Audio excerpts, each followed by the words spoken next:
আসলে নবীর মা বাবা কে হবেন এটার বাজেট কি সামাজিকভাবে আপনারা করছেন না আমার আল্লাহ করছে?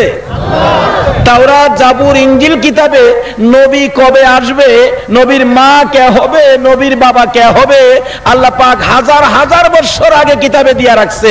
এখন আমরা দেশের মানুষ এটা মানতে রাজি না। আপনি না মানলেও আমার নবীর কোনো আসে যায় না। আল্লাহ বলছে, বন্ধু গো, তোমার প্রশংসা যদি দুনিয়ার কেউ না করে, আমি আল্লাহই তোমার প্রশংসার জন্য যথেষ্ট। আপনি না করলেই নবীর দাম কমে যাবে না। আল্লাহ রাব্বুল আলামিন যে প্রশংসা নবীর করেন, আমার নবীও যে প্রশংসা করেন আমার আল্লাহর, দুজনেরটা দুজনেই যথেষ্ট। তারপরেও আল্লাহ পাক দেখতে চায় আমাদের এই ময়দান থেকে কে সেই নবীকে ভালোবাসা দেন যার উসিলায় কুল কায়নাত সাজিয়েছেন। আল্লাহ রাব্বুল আলামিন এই ভালোবাসাটা আমাদের কাছে দেখতে চাই। তাই আসুন এবার ওয়াহাব জোহরীর কাছে প্রস্তাব দেবেন, কিন্তু প্রস্তাব দেওয়ার আগে আব্দুল মুত্তালিবকে যখন খালি বিয়ের প্রস্তাব আসে অসহ্য হইয়া বললেন, ও আব্দুল মুত্তালিব, কি করবে এখন? খালি বিয়ের প্রস্তাব আসে, তুমি কিছু কও না, রাজি হও না। তখন খাজা আব্দুল্লাহকে ডাইকা এনে বললেন, বাবা আব্দুল্লাহ, আমি আব্দুল মুত্তালিব আর শান্তি পাইতেছি না, খালি তোমার বিয়ার প্রস্তাব লয়ে। তুমি একটা কাজ করো, তোমার চাচার বাড়ি মদিনায় যাও, ওয়াহাব জোহরীর এখানে কয়দিন থাইকাও। তো ওয়াহাব জোহরীর বাড়িতে যাওয়ার পরেও একই ঘটনা, খালি মানুষ কয়, এটা কে, কি হয় আপনার? আমার ভাতিজা, বিয়া করাইবেন? কি মুশকিলে পড়লাম রে। ওয়াহাব জোহরী কয়, ভাতিজা চলো তোমার লইয়া কিছুদিন জংলায় হরিণ শিহারে জায়গা। ওয়াহাব জোহরী আব্দুল মুত্তালিব নবীজির বাবারে ডাহে, ভাতিজা গ্রামে থাইকা সুবিধা না, চলো জায়গা হরিণ শিহারে জংলায়। বাতিজার লইয়া জংলায় গেছে। জংলায় যাওয়ার পরে দেহে জংলার হরিণ আয়া আব্দুল্লাহর পাই খালি চায়তা। হরিণ শিকার করবো কই, হরিণ চায়তা হে, বাঘ আয়া চায়তা হে। সুবহানাল্লাহ কইতেন না? এইভাবে অবস্থা শুরু হলে, লম্বা ঘটনার সংক্ষেপ করে দিলাম, খবর হয়ে গেল এমন একটা লোক আসছে আমাদের এই জংলায়, ভাগবার লোক যার দিকে তাকায় থাকে। তাওরাত, জাবুর, ইনজিল কিতাবওয়ালারা বলে এলা হবে আখিরি নবীর বাবা। ঘোষণা দিয়ে দিচ্ছে এলা হবে আখিরি নবীর বাবা, কিতাবে বলে এই ঘটনাগুলি ঘটবে। তখন এই খবর পায়া আখিরি নবীর বাবা, নবী আইবার আগে বাবারে মাইরালাম। এলাকার লোকজন তো তরবারি বল্লম নিয়া জঙ্গল ঘেরাও দিছে।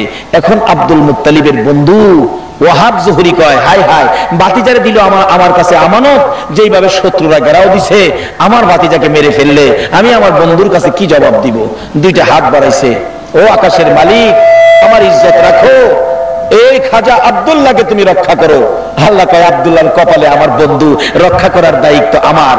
ওয়াহাব জোহরী বলেন, কিছুক্ষণের মধ্যে দেখি আকাশে একটা হাঁস ধরলেন, মেঘ জমা হয়ে গেলেন, কিন্তু কিছুক্ষণের মধ্যে সাপ বিচ্ছু বৃষ্টি হইয়া, সাপ বিচ্ছু বৃষ্টি হইছে, সাপ আর বিচ্ছু, সাপ বিচ্ছু দিয়া ওই শত্রুগুলোকে কামড়াইয়া ধ্বংস করে দিলেন। এই ফাঁকে দিয়া নিয়ে আসলেন বাড়িতে। আয়েশা কয়, ও খাজা আব্দুল্লাহ, আর তোমারে রাখতে রাজি না, তাড়াতাড়ি তোমারে মক্কা লইয়া যাই। অবশেষে আব্দুল মুত্তালিব কয়, দেরি করে লাভ নাই, তোর আমেনার বিয়া হইছে? কয় না। কথাইলে আর দেরি করে লাভ নাই, তোর আমেনার সাথে বিয়াটা হয়ে যাক। বিয়ার দিন তারিখটা ছিল জুমার রাত্র, বৃহস্পতিবার দিবাগত রাত্র। বলুন কোন রাত্র? আমরা হলেন এই তরিকায় বিবাহ শাদী করাই। আমাদের দেশে তো বিবাহ শাদী আলোচনা চললেই কয়, ইমাম সাহেব হুজুরের কাছে দেখো কি জানি কয়, আপনার পঞ্জিকা আসেনি, পঞ্জিকা, পঞ্জিকার মধ্যে দেখে শুভ দিন কোনটা, শুভ দিন। অথচ রাসূল পাকের মা বাবার বিয়া হইছে বৃহস্পতিবার দিবাগত রাত্রে। বলুন এর চেয়ে শুভ দিন মুসলমানদের আর হইতে পারে না। বৃহস্পতিবার দিবাগত রাত্রে বিবাহ, আর আমরা খালি শুভ দিন বিচারে। আমাদের ভৈরব এলাকায় একবার শুভ দিনে বিয়ার দিন তারিখ করে 2টা বাস, 5টা মাইকু, 5টা কার নিয়ে রওনা হয়েছে শুভ দিন দেখা বিয়ার যাইব। এদিকটা জামাই পৌঁছে গেছে, পিছনে 2 বাস খাদে ফইরা শুভ রেপ করে অশুভ বানায় নিচ্ছে। খই বিয়া খাইতে যাইব, একটা নাক ভাঙ্গা, হাত ভাঙ্গা, কপাল ভাঙ্গা, আবার হীরা বাড়িতেছে, বিয়া খাওয়ার কপালে হইল না। বলুন শুভ ও শুভর মালিক কে? আরো জোরে কোন? এ আল্লাহ, আল্লাহ রাসূল হলো এগুলোর মালিক। তারা যেই পথে গেছে আমরা সেই পথে যাব, তাইলে আমাদের শুভ হবে। নবীজির মা বাবার বিয়ে হয়েছে বৃহস্পতিবার দিবাগত রাত্রে, লম্বা ঘটনা। যাই হোক, সাক্ষাৎ হলো। এবার দুনিয়ার এসে গেলেন রাহমাতাল লিল আলামিন, তাশরিফ নিয়ে গেলেন আমিনার পেটে। খাজা আব্দুল্লাহ আসতেছে মক্কা নগরীতে, নওফেলের মেয়ে মরিয়ম দেখে ডাকতেছে, আব্দুল্লাহ, আব্দুল্লাহ আসো। আব্দুল্লাহ আসতেছে, কাছাকাছি আসতে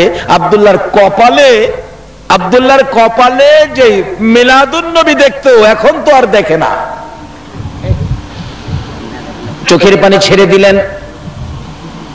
নওফেলের মেয়ে মরিয়ম ঘরের ভিতরে ঢুকতেছেন। নওফেলের মেয়ে মরিয়ম, আব্দুল্লাহ পিছন দিয়া ডাকে, মরিয়ম রে, এতদিন আমাকে ডাকতি, আমার জন্য অপেক্ষায় থাকতি, দাঁড়িয়ে থাকতি, আজকে কেন আমাকে ডাক দিয়ে ঘরের ভিতরে চলে যাও? ও মরিয়ম, দাঁড়াও না। দাঁড়ায় না, চোখের পানি ছেড়ে ছেড়ে বিছানায় পড়ে গেলেন। কাছে বসে ডাকতেছেন, ও মরিয়ম, আজকে কেন এরকম পাগলামি করতেছো? মরিয়ম উঠে বসে জিজ্ঞেস করেন, আব্দুল্লাহ রে, তুমি কি বিবাহ করে ফেলেছো? ও বিবাহ করেছি। আব্দুল্লাহ, আর তোর কাছে মনের কথা বলে লাভ নাই, আর তোর দিকে তাকাবো না রে। যে জিনিসের জন্য তোকে ভালোবাসতাম, যে জিনিসের জন্য তোর দিকে তাকিয়ে থাকতাম, আজকে সেই জিনিসটা তোর কপালের মধ্যে দেখা যায় না। রে আব্দুল্লাহ, কোথায় বিয়ে করেছো? বিয়ে করেছে মদিনায়। মেয়েটার নাম কি? মেয়েটার নাম আমেনা। মরিয়ম কান্দে, আমেনা গো, তোমার জীবন ধন্য হয়ে গেছে রে আমেনা। ইচ্ছে ছিল আব্দুল্লাহর বউ হব রে, আব্দুল্লাহর বিবি হব রে, মনে বড় আশা ছিল আব্দুল্লাহর বউ হইয়া রাহমাতাল লিল আলামিনের মা হব। আব্দুল্লাহ রে, রাহমাতাল লিল আলামিনের মা হতে পারলাম না, আমেনার ভাগ্য খুলে গেল রে আব্দুল্লাহ। যা রে, রাহমাতাল লিল আলামিনের মা যখন হতে পারলাম না, কসম খাইলাম রে, জীবনে আর কোনোদিন বিবাহ বসব না। আমার আল্লাহ কয়, ও মরিয়ম, বিবাহ না বসলেও আমি তোর জন্য একটা ফাইসালা আমি করেছি। সেই ফাইসালা হাসরের দিন মরিয়ম নামের সকল মহিলাকে আমার আল্লাহ জান্নাতে দিয়ে দিবেন। মিলাদুন নবীর পক্ষে আসুন। বলতেছিলাম, নবী দুনিয়ার জমিনে এসে গেলেন। এইভাবে যা দেখতেছি, সবাই মহিলারা এই নবীকে চিনেছে, মহিলারা এই নবীর পক্ষে, মহিলারা নবীকে চিনে ফেলেছে, মহিলারা নবীকে বরণ করেছে। আসছেন দুনিয়াতে, প্রথম নাম্বারে চিনেছে মা আমেনা, নবীজিকে কোলে নিয়েছেন, রাহমাতাল লিল আলামিন মিলাদুন নবী বরণ করে নিয়েছে। দ্বিতীয় নাম্বারে যিনি এই নবীকে বরণ করে নিয়েছেন, ইনি হলেন মা হালিমাতুস সাদিয়া। জোরে জোরে কান সুবহানাল্লাহ। হালিমা বলেন, আমি যখন সন্তানের তালাশে বাচ্চার তালাশে মক্কা নগরীতে ঘুরে ঘুরে ডাকতাম, কে আছো? সন্তান কার ঘরে আছে? যার ঘরে যাই, কেউ আমাকে সন্তান দেয় না, খালি বলেন 2 দিন পরে আইসো। আর যারা দিত, তারা আমার অবস্থা দেখে আমারে দেয় না। আমি গরিব ছিলাম, কাপড় ভালো ছিল না, ছোয়ারি ভালো ছিল না, দুর্বল ছোয়ারি ছিল, আমি গরিব বলে আমারে কেউ সন্তান দেয় না। যাইতে যাইতে আমেনার ঘরের দরজার সামনে ডাক দিলাম, কে আছো বাড়িতে? সন্তান আদি আছে কিনা? আমেনা বলেন, আছে, সন্তান নিয়ে যাও। তার বাবারে পাঠাও, কথা বলি, কি দিবেন, কতদিন রাখবো? আমেনা চোখের পানি ছেড়ে দেন, কে গো তুমি? আমি হালিমা, আমি হালিমা। হালিমা রে, আমার সন্তানের বাবা নাই রে, আমার সন্তান এতিম। মা আমেনা বলেন, আমি যখন বলতাম আমার সন্তান এতিম এতিম, আমি দেখেছি আমার শিশু মুহাম্মদ আমার মুখের দিকে তাকাইয়া 2টা চোখের পানি ছেড়ে দেয়। আব্দুল মুত্তালিব এত আদর করতেন আমার নবীকে। আজকে বৃষ্টির জন্য দোয়া চাই, কত জায়গায় দোয়া, গত রাত্রে মাহফিলে দোয়া চাইছেন বৃষ্টির জন্য। আজকে এই নবীর মিলাদ যদি মাইনা নিতা গো, বৃষ্টির দোয়া লাগতো না, দোয়া ছাড়াই নবীর বরকতে বৃষ্টি পাইতা। নবীর আগমনের পর মক্কাবাসী সেই আব্দুল মুত্তালিবকে আবার ধরেছিলেন, বৃষ্টি হয় না। আব্দুল মুত্তালিব বলেন, মক্কার মানুষেরা রে, চিন্তা করিস না, বৃষ্টি পাওয়ার জন্য আমার একজন নাতি আছে, এই নাতির বিনিময়ে আমরা বৃষ্টি আনতে পারবো, তোমরা দাঁড়াও। আব্দুল মুত্তালিব নবীজিকে কুলে কুলে নিয়ে মা আমিনার কুল থেকে কুলে লইয়া ডাকতেছে, রে আকাশের মালিক দেখ আমার কত সুন্দর নাতি হয়েছে রে, এখানে কাবার মালিক আকাশের মালিক দেখ কত সুন্দর নাতি, তোর যদি আমার নাতির দিকে মায়া হয় রে, আমার নাতি দেখে তোর যদি দয়া হয় রে, আমার নাতির উসিলাই রহমতের বৃষ্টি দিয়ে দে। আব্দুল মুত্তালিব বলেন, এই নাতিকে দেখাইয়া ডাক দিতে দেরি হলো, আকাশের বৃষ্টি হইতে দেরি হলো না। তারপরেও কেন আমরা নবীর চিনি না, নবীর পক্ষে যাইতে রাজি না? শান্তি যদি পেতে চাও গো, এই শান্তির বাহক নবীর পক্ষে রওনা হইয়া যাও। হালিমা বললেন, আমি ডাক দিলাম তার বাবারে পাঠাও, বাবা নাই, এতিম। ও এতিম আমেনা, বুঝছি এতক্ষণ তোমার সন্তান রয়ে গেছে, কেউ নেয় না। ও তোমার সন্তান এতিম, আমেনা গো বেরিয়ে আয়, তোর কপাল আর আমার কপাল বুঝি এক কপাল, তোর সন্তান এতিম, কেউ নেয় না, আর আমি গরিব দেখে আমারেও কেউ দেয় না। সব মহিলাদের মধ্যে চলছে এ নবীর মিলাদ, মহিলাদের মধ্যে, এই জন্য মিলাদুন নবী নিয়ে মহিলাদের মধ্যে কোনো দ্বন্দ্ব নাই। দেখি তোর এতিম সন্তানটা কেমন, আমি একটু দেখি। মা আমিনা বলেন, ডাক দিলাম আসো ঘরের মধ্যে আসো। হালিমা বলেন, আমি ঘরের দিকে যাচ্ছি, যাইতে যাইতে দরজাটার কিনারে গেলাম, ঘরের মধ্যে তাকাইয়া দেখি এটা কেমন এতিম রে, এটা দিয়ে আকাশের পূর্ণিমার চাঁদ। হালিমা বলেন, যতটুকু আমি সামনে বাড়ি ততই রহমত বরকত শান্তিতে আমার কলিজা পর্যন্ত ঠান্ডা হয়ে গেল। দরজার কিনারে দাঁড়াইয়া তাকিয়ে দেখি এমন এতিম রাইখা যাওয়া যায় না। দরজার কিনারে দাঁড়াইয়া ডাকে, মা আমিনার কুলে দেখো চাঁদ উঠেছে। বলুন, মা আমিনার কুলে দেখো চাঁদ উঠেছে, যাহারি প্রেমেতে জাহান পয়দা হয়েছে। হাইরে যাহারি প্রেমেতে জাহান, মা আমিনার নয়নে মনি সৃষ্টি কুলের সেরা যিনি, মা আমিনার নয়নে মনি সৃষ্টি কুলের সেরা যিনি, যিনি পরি ফেরেশতারা সব পাগল হয়েছে, যিনি পরি ফেরেশতারা সব পাগল হয়েছে, যাহারি প্রেমেতে জাহান পয়দা হয়েছে। হাইরে যাহারি প্রেমেতে জাহান। হালিমা বলেন, আমেনা রে দেরি করিস না, দে দে তোর এতিম আমি হালিমার কোলে উঠাইয়া দে। হালিমা বলেন, দুইটা হাত বাড়াইয়া আমি যখন শিশু মুহাম্মদকে কোলে নিলাম, কোলে নেওয়ার সঙ্গে সঙ্গে দেখি এই নবী এত বরকতের নবী গো, এই নবী এত রহমতের নবী গো। আমি হালিমার স্তনে দুধ ছিল না, দুধ শুকিয়ে গিয়েছিল। যখন আমি শিশু মুহাম্মদকে রাহমাতাল লিল আলামিনকে কোলে নিলাম, সঙ্গে সঙ্গে দেখি আমার শুকনা স্তনের মধ্যে দুধের জোয়ার আইসা গেছে। যে নবী শিশু নবীরে কোলে নিলে, যে নবীর পক্ষে গেলে শুকনা স্তনে দুধের জোয়ার আসে, এই নবীর পক্ষে যাওয়া আমাদের দরকার আছে কিনা? আমরাও যাব, ও মা বোনেরা তোমরাও যাও। নবী চিনি না বিধাই তো আজকে বাঙালি জাতির, বিশ্ব মুসলিমের অশান্তি, বিশ্ব মুসলিমের উপর বিপদ। হালিমা বলেন, শুধু শুকনা স্তরে দুধ আসলো এটাই শেষ নয়, আমি শিশু মুহাম্মদকে কোলে লইয়া যাইতে যাইতে আমার সোয়ারির কাছে পৌঁছলাম। সোয়ারিটা দুর্বল ছিল, অন্যদের সোয়ারির সাথে হাইটা কোলাইতে পারতো না। এবার আমি দুর্বল সোয়ারির কাছে আমার শিশু মুহাম্মদকে কোলে লইয়া যখন কাছে গেলাম, যাইয়া দেখি দুর্বল সোয়ারি মোটা তাজা হইয়া আনন্দে আত্মহারা হইয়া নাচতেছে। আল্লাহু আকবার বলো। ওই সোয়ারির উপরে যখন উঠে গেলাম গো, দেখি মেঘের টুকরা এসে মাথার উপর ছায়া দিতেছে। এই নবী লইয়া কেন বাহাদুরি বাড়াবাড়ি করো, এই নবী লইয়া কেন দলাদলি করো? নবীরে চিনো, নবীর পক্ষে আইসা যাও। হালিমা বলেন লম্বা ঘটনা শুরু করলাম যাইতে, যারা সকালবেলা সবল চোয়ারি নিয়ে, শক্তিশালী চোয়ারি দিয়ে সকালে আয়েশা সকালেই চলে গিয়েছে, আমরা বিকাল বেলা শিশু মোহাম্মদকে নিয়ে যখন এখান থেকে ঘোড়া ছাড়লাম, চোয়ারি ছাড়লাম, যাইতে যাইতে যাইতে যাইতে কিছুক্ষণের মধ্যে দেখি যারা সকালে রওনা হইয়া যেখানে আইছিল আমরা বিকালে রওনা হইয়া তাদের আগে চলে গেছি। তাইলে এই নবীর পক্ষে গেলে লাভ হইতেছে না লস হইতেছে? বাবারা সংক্ষেপ করলাম, এ নবীর পক্ষে থাকেন। মা বোনেরা, তোমাদের মধ্য থেকেই এই মহিলা দ্বিতীয় নম্বরে মিলাদুন নবী বরণ করে নিয়েছেন হযরতে হালিমাতুস সাদিয়া। তৃতীয় নম্বরে মিলাদুন নবী বরণ করে নিয়েছে মা খাদিজাতুল কুবরা রাদিয়াল্লাহু তাআলা আনহা। আল্লাহু আকবার বলুন। মা খাদিজা বলেন নবীজির বয়স যখন 25, বলুন কত বছর? 25 বছরে খাদিজার বাড়িতে চাকরি দিলেন নবীজিকে। কারণ খাদিজা বড় ধনাঢ্য ব্যক্তি ছিলেন।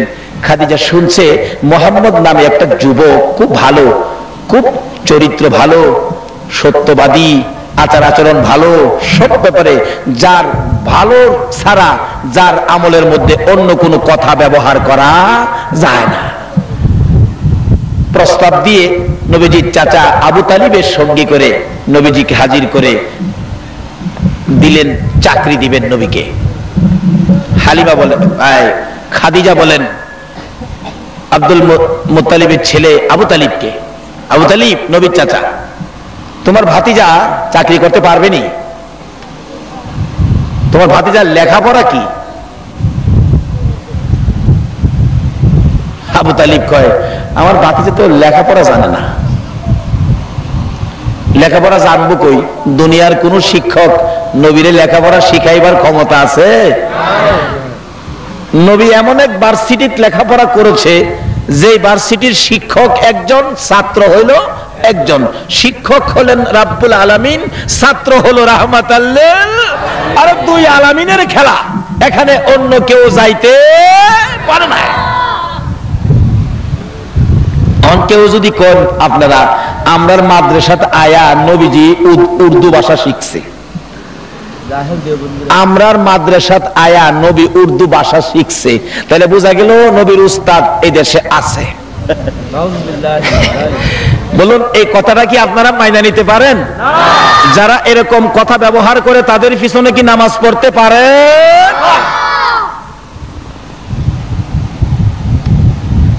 আর বিস্তারিত গেলাম না, সংক্ষেপ বলে গেলাম। আসুন আলোচনার শেষের দিকে চলে আসছি। এবার দ্বিতীয় নম্বরে চিনল হালিমা, তৃতীয় নম্বরে চিনল তাও মহিলা, ইনি হলেন খাদিজা। বলুন এই মহিলাটা কে? খাদিজা। মা খাদিজাতুল কুবরা বলেন লেখাপড়া কি? চাচা হই আবু তালিব বলতেছেন লেখাপড়া জানে না। তাইলে লেখাপড়া না জানলে তো ব্যবসায় দেওয়া যাবে না, চাকরি কোন দিকে দিব? নবীরে জিজ্ঞেস করেন, মোহাম্মদ আপনি কি পাহাড়ে পাহাড়ে বেড়া বকরি ছাগলগুলো ঘাস খাওয়াইতে পারবেন?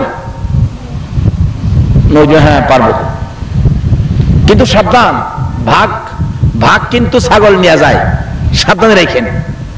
নবীজি কয় না, বাগে নিবে না। হ্যাঁ এটাই চাই। নবীজি হালিমার বকরি পাহাড়ে ছাইরা নবীজি ঘুমাইতে হয়। হালিমা কয় দেখি তো, খাদিজা খাদিজা কয় দেখি তো মোহাম্মদকে যে বেড়া বকরি দিয়ে দিলাম ঠিকভাবে কাজ করতেছে কিনা।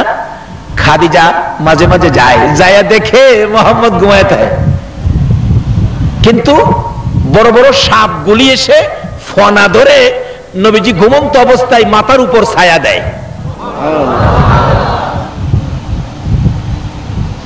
এ নবীর উম্মত যদি হইতে পারেন আপনাকেও সাপে ছায়া দিবে, যদি বলুন না সুবহানাল্লাহ।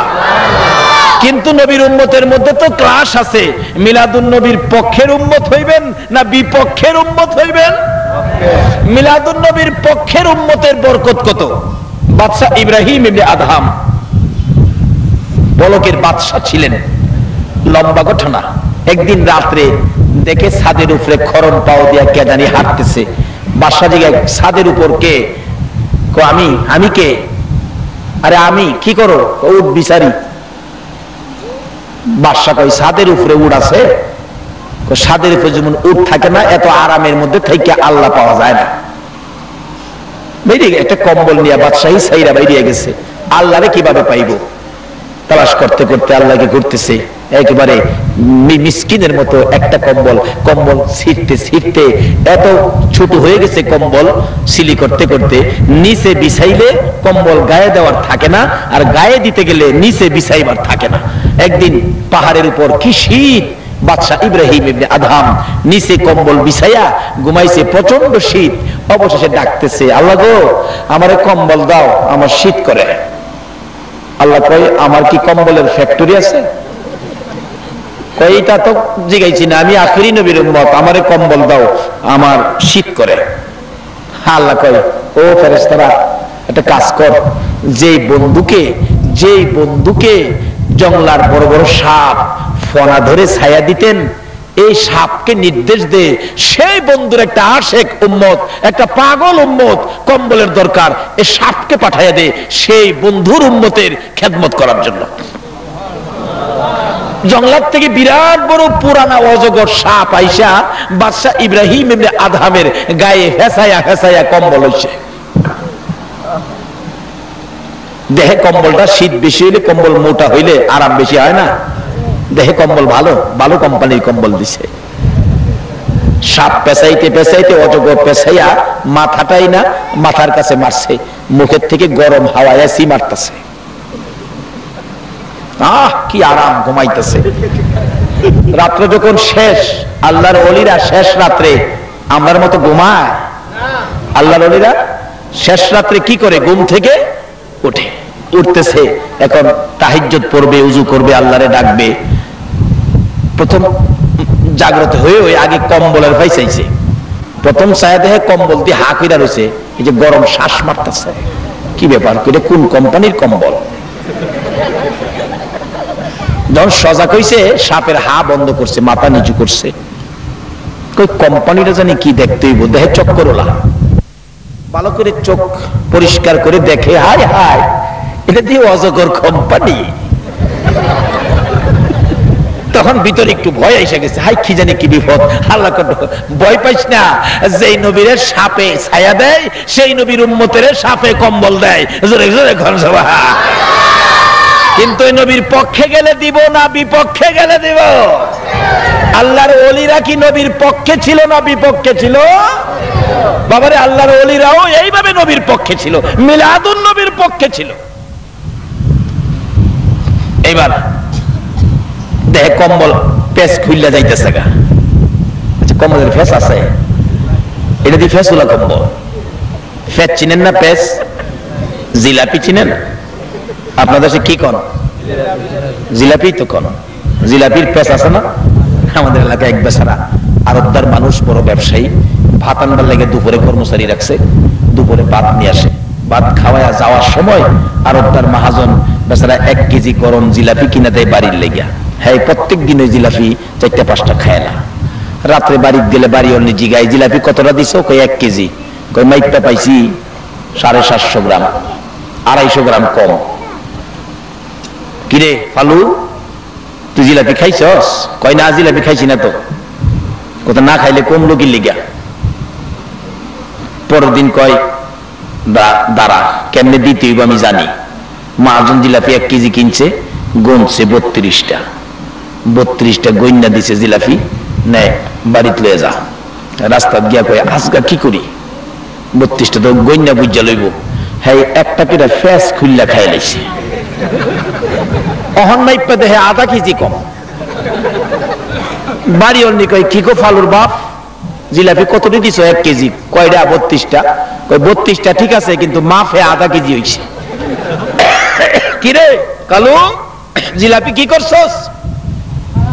কয় চাচা গইন্না দিছেন না, গনা মতে বুঝাইছি। কয় মাফি দি বলে কম, কি করছস? কয় চাচা গরম জিলাপি দেখলে আমার মিজাজ ঠিক থাকে না, গইন্না দিছেন কি করবো, গনা ঠিক রেখে একটা করে ফেস খাইছি।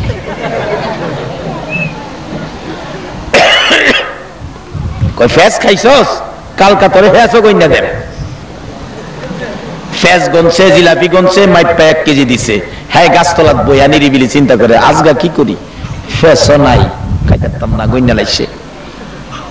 মাইপে বলেছে 32টা গঞ্জালেছে, অহম কি করি কোনো পথ না পায়া একটা কইরা ফেসের ছেদ্রু কইরা একটা টান মারে।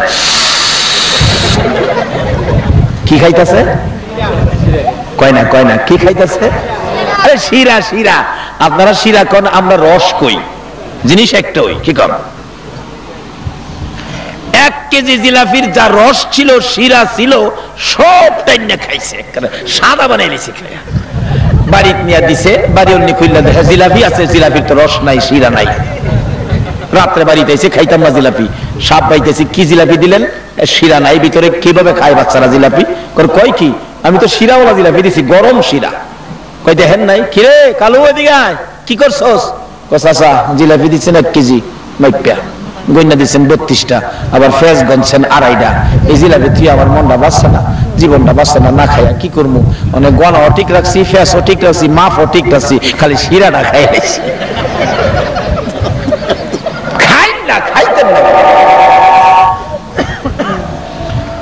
বাদশা ইব্রাহিম এমনি আধাম দেখে ফেস খুললা যাইতেছে গা, ঘুমের থেকে ওইটা দেখে হাই হাই হাই, এটা তো কম্বল দিয়ে অজগর মার খায়, দিয়ে অজগর সাপ।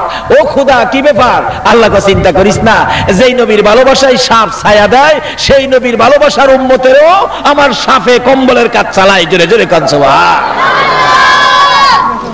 লম্বা ঘটনা, অনেক লম্বা হয়ে যাইতেছে।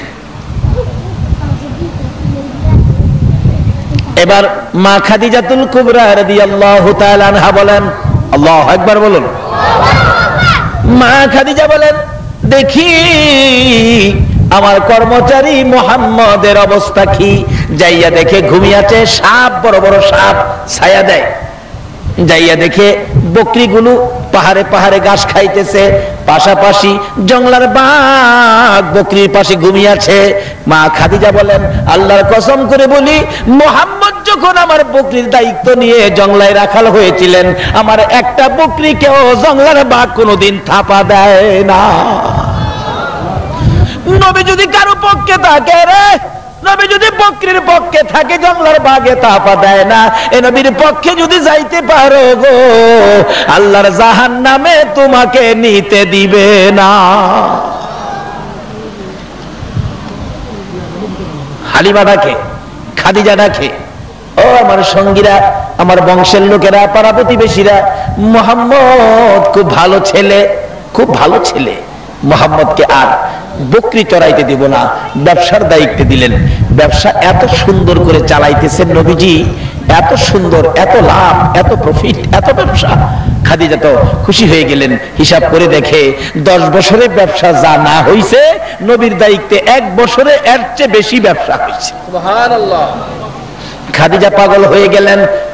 খাদিজা চিনে ফেললেন আমার আপনার নবীকে, চিনে ফেললেন রাহমাতাল লিল আলামিনকে। চলে গেলেন ঈদে মিলাদুন নবীর পক্ষে। ও আমার বংশের লোকেরা, তোমরা কারা কে কোথায় আছো? আমি খাদিজাকে মুহাম্মদের সাথে বিবাহ জুড়াইয়া দাও, আমি বিবাহ বসবো। লোকেরা কয়, খাদিজা তোমার কি মাথা খারাপ? মুহাম্মদ ছেলে, শেষ। বাবা নাই, বাবা নাই, মা নাই, ছেলেটার এতিম, কিচ্ছুই নাই। থাক থাক থাক, মা নাই, বাবা নাই, জমি জমা নাই, বাড়িঘর নাই, এই ছেলের কাছে বিবাহ বসতে পাগল হয়েছ? রে খাদিজা, এমন একটা এতিমের কাছে, গরিবের কাছে তুমি বিবাহ বসতে পাগল হয়েছ? এবার খাদিজা বলেন, আমার বংশের লোকেরা গো, পাড়া প্রতিবেশীরা গো, তোমরা দেখতেছো মুহাম্মদ এতিম, তোমরা দেখতেছো মুহাম্মদ গরিব, মুহাম্মদের কিছু নাই। আমি খাদিজার চোখটা খুলে তোমাদের চোখে লাগাইয়া দেখো, আমি দেখি মুহাম্মদের কুল কায়নাতের মাহাজন। তোমরা দেখো গরিব এতিম কিছু নাই, আমি দেখি, আমার চোখটা লাগাইয়া দেখো, তোমরা দেখবা মুহাম্মদ কুল কায়নাতের মাহাজন। এই সমস্ত কথা বললে তো হয় না, সামাজিকতা তো আছে। এই অবস্থায় তোমাকে বিবাহ দেওয়া সম্ভব নয়। পায়ে ঢেলে দিলাম রে, আমি খাদিজা গরিব হয়ে গেলাম। বলো, আমি গরিব খাদিজা রে ধনী মুহাম্মদের কাছে বিবাহ দিবানি। তৃতীয় নাম্বারে যিনি আমার নবীকে চিনেছিলেন ইনিও ছিলেন মহিলা, ইনিও ছিলেন মহিলা মা খাদিজা। চতুর্থ নম্বরে যিনি এই নবীর ভালোবাসায় জীবন দিয়েছিলেন গো, তিনিও ছিলেন মহিলা, হযরতে সুমাইয়া। সুমাইয়া যেদিন নবীর ভালোবাসার মালা গলায় পড়েছিল, নিষ্ঠুর পাষাণ আবু জাহেল সহ্য করতে পারে নাই আমার নবীকে ভালোবাসবে। সুমাইয়া আবু জাহেলের মন মানে না। আবু জাহেল ডাকে, সুমাইয়া ভাতিজার পক্ষে গেছস, নিষেধ দিলাম আর কোনোদিন যাবি না। ও সুমাইয়া যাবি না, আমার কথা শুনবি, ভাতিজার কথা শুনিস না। সুমাইয়া ডাকে, আবু জাহেল রে, তোমার কথা শোনার জন্য আল্লাহ বলে নাই, তোমার ভাতিজার কথা শোনার জন্য আল্লাহ বলেছে। বলস কি? তোমাকে শাস্তি দিব, দেন শাস্তি, মেরে ফেলবো, মেরে ফেলেন, কষ্ট দিব, কষ্ট দেন, কিন্তু মুহাম্মদের ভালোবাসা ছাড়বো না। চতুর্থ নম্বরে মহিলারাই গেল নবীর পক্ষে। আবু জাহেল, নিষ্ঠুর পাষাণ আবু জাহেল সুমাইয়াকে ঘর থেকে ধরে নিয়ে আসলেন জোর করে। সন্ত্রাসী নিষ্ঠুর আবু জাহেল জোর করে ধরে আইনা মরুভূমির মাঝখানে দাঁড় করাইয়া কেন নবীর পক্ষে গেল, কেন আমার নবীকে ভালোবাসা দিল? ওই সুমাইয়ার পরনের সকল কাপড়গুলো টাইনা টাইনা খুলে রে মরুভূমির মাঝখানে সুমাইয়াকে উলঙ্গ করেছে। সুমাইয়া দুইটা হাত এইভাবে বুকের মধ্যে রেখে চোখগুলি বন্ধ করে লজ্জায় চোখের পানি ছেড়ে কাঁদতেছে। আবু জাহেল ডাকে, মক্কার ছেলেরা রে, কে দেখবি সুমাইয়াকে উলঙ্গ করেছি, আয় আমার ভাতিজার পক্ষে যাওয়ার কারণে সুমাইয়াকে অপদস্থ করতেছি, আয় তোরা দেখি যা। সুমাইয়া কান্দে আর ডাকে, প্রভু গো, আবু জাহেল আমাকে উলঙ্গ করে মক্কার লোকদেরকে ডাকে আমারে দেখার জন্য, কিন্তু তোমারে একবারও ডাক দিল না। মাউত, তুমি যার প্রেমে সব বানাইছো গো, তোমার বন্ধুর ভালোবাসায় আমি কষ্টের মধ্যে আছি, আমি উলঙ্গ করে দিয়েছে, উলঙ্গ অবস্থায় আছি, তোমাকে তো দাওয়াত দেয় না দেখার জন্য। আমি সুমাইয়া তোমার বন্ধুর পাগলিনী, তোমাকে দাওয়াত দিলাম, আমি সুমাইয়ারে একবার দেখা যাও না। এমনি সময় আবু জাহেল বলেন, আল্লাহরে দাওয়াত দেশ দেখার জন্য, দেখি তোর আল্লাহ তোরে দেখে কিনা, এবার আমি মজা বুঝাবো।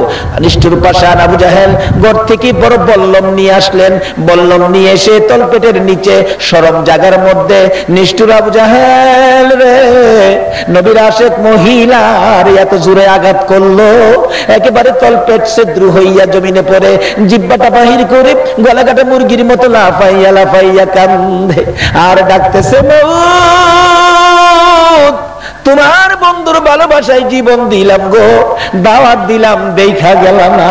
আমার আল্লাহ বলেন, জিবরাইল রে, আমার বন্ধুর পাগলিনী সুমাইয়া ডাকে রে, আমার দেখার জন্য রে, দাওয়াত দিল রে, আমার বন্ধুর পাগলিনী সুমাইয়া জীবন দিতেছে। বল্লমের আঘাত করেছে আবু জাহেল, কষ্ট রে জিহ্বা বাহির করে দিছে। আমি আমার বন্ধুর পাগলিনী সুমাইয়া কি কেমনে খালি হাতে দেখবো রে জিবরাইল, জলদি করে যা, ওই জান্নাতুল ফেরদাউসটা উঠাইয়া দে, আমার বন্ধুর পাগলিনী সুমাইয়ার জন্য আমি আল্লাহ এই জান্নাতুল ফেরদাউসটা দান করে দিলাম। এই নবীর পক্ষটাই হলো জান্নাতের পক্ষ। বাবারা, মিলাদুন নবীর পক্ষের হাত আল্লাহ খালি ফিরাবে না। যে নবীকে দেখাইলে আল্লাহ মক্কা নগরীতে বৃষ্টি দেয়, আমরা কি সেই বৃষ্টি পাইতে পারি না?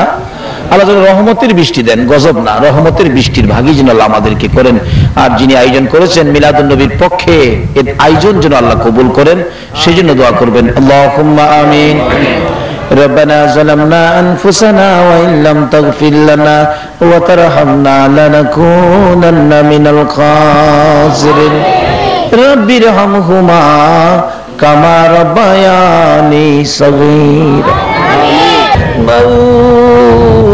মা বাবা যারা দুনিয়াতে আছে হায়াত বাড়িয়ে দাও, আমার আব্বার হায়াত বাড়াইয়া দাও।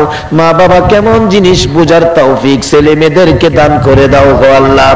দাদা দাদি নানা নানি শ্বশুর শাশুড়ি আলিয়া ওলাদ বংশধর ময় মুরব্বী পাড়া প্রতিবেশী খানদানবাসী মহব্বতী এই বখতিয়ার পাড়ার জমিনে যারা ঘুমিয়েছে রে আল্লাহ, এই আনোয়ারার জমিনের নিচে যারা ঘুমিয়েছে গো, এই মাহফিলের উসিলাই নবীর আগমনের উসিলাই সবাইকে তুমি মাফ করে দাও। মাবুদ, মাবুদ রে, এত রাত পর্যন্ত যারা মিলাদুন নবীর পক্ষে কষ্ট করেছে, যারা মিলাদুন নবীর আয়োজন করেছে, তোমার আবু বকর বলেছে মিলাদুন নবীতে 1 দিরহাম টাকা খরচ করলে আবু বকরের সঙ্গী হইয়া জান্নাতে যাবে।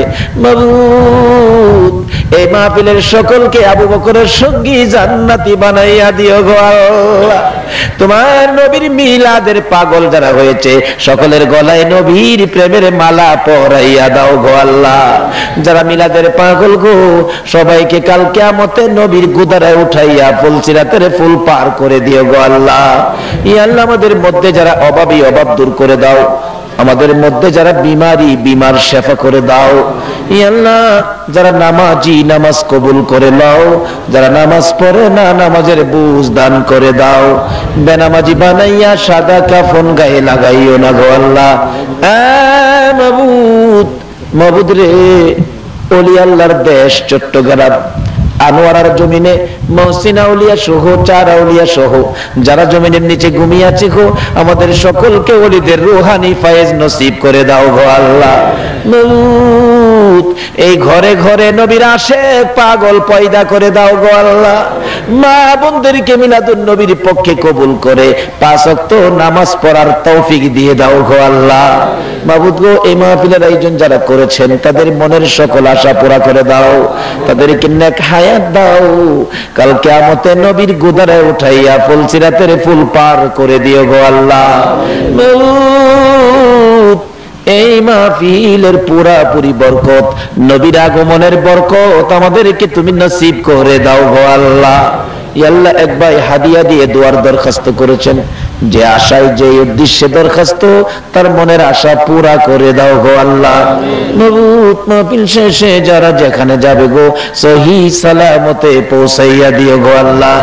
মাবুদ রে, অনেকের ছেলেরা ভাইয়েরা বিদেশ থাকে, আল্লাহ সকলকে তুমি সহি সালামতে রাখো। যারা বিদেশ যাবে মনের আশা পুরা করে দাও গো আল্লাহ। ইয়া আল্লাহ, যাদের ছেলে মেয়ে আছে লেখাপড়া করে লেখাপড়ায় বরকত দাও, যারা পরীক্ষা দিয়েছে কামিয়াবি দান করে দাও। ইয়া আল্লাহ, যাদের ছেলে মেয়ে নাই ছেলে মেয়ে দিয়ে কলিজা ঠান্ডা করে দাও গো আল্লাহ। আমাদের সকলকে বেশি বেশি করে নেক হায়াত বাড়াইয়া দাও গো আল্লাহ। ইয়া আল্লাহ, যতগুলো দরখাস্ত করলাম মাহফিলের উসিলাই, দুরূদ ও সালামের উসিলাই, নবীর মিলাদের উসিলাই, নবীর আগমনের উসিলাই, সবগুলো তুমি কবুল করে নাও গো আল্লাহ। মাহফিল শেষে যারা যেখানে যাবে গো, সহি সালামতে পৌঁছাইয়া দিও গো আল্লাহ। সাল্লাল্লাহু তাআলা আলা খায়রি খালকিহি মুহাম্মাদিন ওয়া আলা আলিহি ওয়া আসহাবিহি আজমাইন বিহাক্কি লা ইলাহা ইল্লাল্লাহু মুহাম্মাদুর রাসূল।